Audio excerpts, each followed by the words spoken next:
Benci atau dendam akan merubah air ludah kita menjadi sangat beracun. Ada yang bertanya bagaimana caranya meredam kemarahan. Kemarahan tidak usah diredam, karena semakin diredam semakin memuncak bagai bom waktu. Tetapi kemarahan, kebencian, dan hal negatif lainnya harus dikeluarkan, disalurkan, karena kemarahan, kebencian adalah energi negatif. Cara mengeluarkan ini yang harus dipahami supaya tidak melukai orang lain. Tulis apa penyebab kemarahnya. Dari kronologinya, contoh anak memecahkan piring tiba-tiba marah-marah itu wajar karena belum bisa mengontrol. Tetapi marah itu biasanya akan berlanjut sampai sekian waktu di pikiran walau bibir sudah tidak mengeluarkan suara. Waktu inilah saatnya menulis. Sisa kemarahan ini yang disalurkan dulu lewat tulisan. Selesai menulis, baca ulang dan analisa apa pantas untuk marah karena piring pecah, renungkan. Bila tidak pantas segera mohon maaf. Bila malu memohon maaf cukup tulis permohonan maafnya. Merenungkan kemarahan inilah yang disebut introsfeksi garis bawah diri.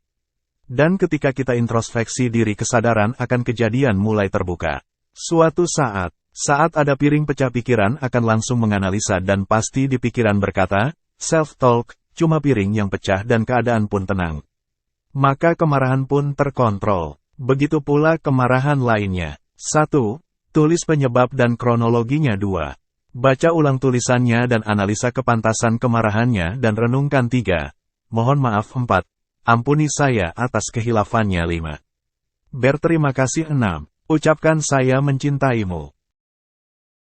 Marah. Kenapa orang berteriak ketika marah? Seorang syaikh berjalan dengan para muridnya. Mereka melihat ada sebuah keluarga yang sedang bertengkar dan saling berteriak. Syaikh tersebut berpaling kepada para muridnya dan bertanya, "Wahai muridku, mengapa orang saling berteriak jika mereka sedang marah?" Salah satu murid menjawab, "Karena kehilangan kesabarannya, makanya mereka berteriak." Si syaikh bertanya kembali, "Tetapi, mengapa harus berteriak kepada orang yang tepat berada di sebelahnya?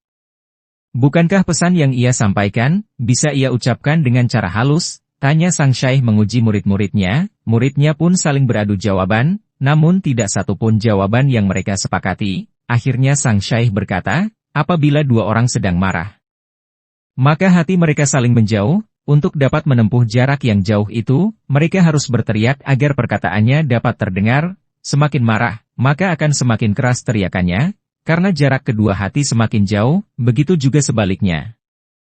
Di saat kedua insan saling jatuh cinta, mereka tidak saling berteriak antara yang satu dengan yang lain, mereka berbicara lembut, karena hati mereka berdekatan, jarak antara kedua hati sangat dekat, dan bila mereka semakin lagi saling mencintai, apa yang terjadi?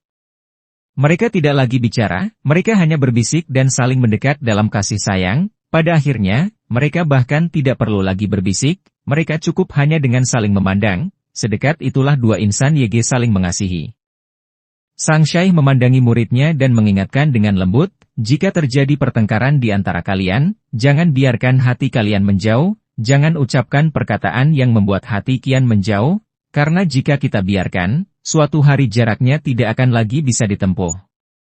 Semoga kita dijauhkan dari sifat-sifat amarah, dan dianugerahi kelapangan dada, dan kesabaran. Amin ya Rabbal Alamin. Mendendam dan marah, benci atau dendam akan merubah air ludah kita menjadi sangat beracun. Dalam bukunya Cleanse Thyself, Richard Anderson menuliskan, jika ludah orang yang sedang marah diambil dan disuntikan ke binatang kecil, maka binatang itu akan segera mati. Banyaklah kamu membaca kitab, kaum sufi, nanti semua sifat-sifat yang kotor di dalam hatimu akan keluar.